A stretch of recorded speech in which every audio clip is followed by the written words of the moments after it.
dagaalka Israa'iil iyo Falastiin ayaa wajh cusub yeeshay hadda waxa ishaya qaramada midoobay iyo Israa'iil kadib markii xogayaha qaramada midoobay Antonio Guterres uu sheegay in cid ka weynaan karta ay jirin sharciga caalamiga ah ee bini'aadanimada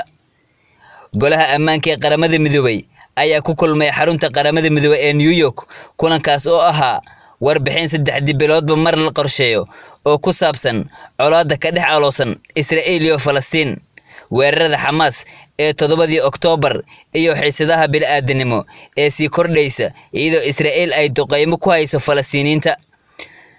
madaxa qaramada midoobay ayaa sheegay in xaaladdu ay sii kordhayso saacadba saacad ka dambaysa isagoo ku celceliyay baaq ku aadan xabad joojin bini'aadanimo oo degdeg ah Guterres waxa uu hordhac ka bixiyay waxa uu ku tilmaamay qalalaasaha taagan isaga oo sheegay in xaaladda bariga dhexe ay tahay mid sii xumaanayso maalinba maalinta ka dambaysa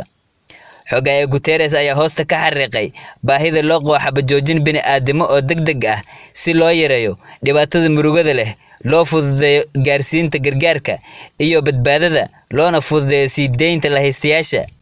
Guterres ayaa sheegay in cid ka weynaan karta ay jirin sharciga caalamiga ah ee bini'aadanimada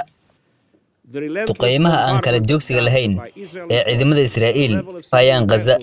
heerka khasaaraha dadka rayidka ah iyo burburinta jumlada ah ee xaafadaha ayaa ah mid sii kordhaysa waana arrin laga naxo ilaalinta rayidka ayaa muhiim u ah iska hordimaad kasta oo hubeysan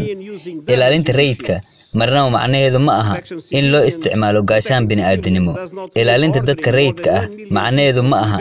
in lagu amro in ka badan 1 milyan oo qof in ay u qaxaan koonfurta oo aan hooy cunto daawo iyo shidaalba aan lahayn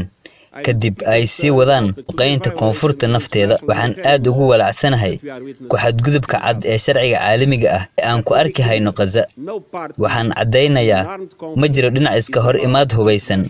oo ka sareeya sharciga caalamiga ah ee bini'aadanimada si loo fududeeyo dhibaatada xun ka dhig gaarsiinta gargaarka ah mid fudud oo badbaado leh oo fududay sii deynta la haystayaasha waxaan ku celinayaa codsigayga ku aadan xabad joojin bini'aadanimo oo degdeg ah hadalkaasi kadib dawladda Israa'iil ayaa ku baaqday in xogayaha qaramada midoobay Antonio Guterres uu iscasilo ayagoo daleeceynaya hadaladii uu ka jeediyay shirka amniga qaramada midoobay safiirka Israa'iil ee qaramada midoobay Gilad Erdan ayaa oranaya in xogayaha uu iscasilo ama uu raaligelin ka bixiyo hadalkaasi xogayaha cusub waxa uu lumiyay akhlaaq iyo